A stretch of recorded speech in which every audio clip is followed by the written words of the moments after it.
presentando sia soltanto una tagliola per la Sicilia.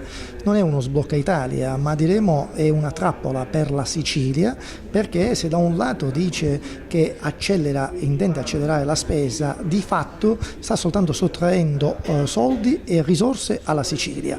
Noi avremmo preferito che il governo regionale facesse sentire più forte, in maniera più vibrata e determinata la propria voce.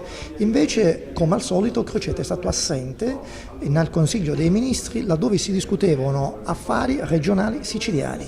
Per cui noi abbiamo chiesto a Crocetta di impugnare eventualmente, di verificare le condizioni per impugnare questo decreto nella parte in cui da una scadenza molto ravvicinata che difficilmente potrebbe essere rispettata e che conseguentemente toglierà fondi alla regione siciliana. Dovrei anche dire, poiché parliamo 1.160 milioni di euro, riguardano somme e opere fognarie, di collettori e di depurazioni.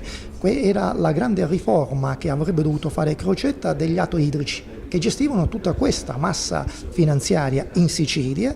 Bene, quella riforma è rimasta soltanto sulla carta perché Crocetta, con un atto sconsiderato, ha voluto alla fine di dicembre del 2012 sopprimere quella norma e di fatto non ha fatto per una legge di riforma, per cui queste opere che dovevano essere realizzate dagli ATO sono state teoricamente assegnate ai comuni e alla fine i comuni, non avendo una struttura di progettazione ed esecutiva, hanno lasciato a lettera morta tutte queste, la progettazione di queste opere. Ecco perché oggi ci troviamo, alla fine a distanza di 2 anni, con delle opere che sono soltanto sulla carta, per cui su 96 opere appena una decina sarebbero cantierabili e forse nemmeno.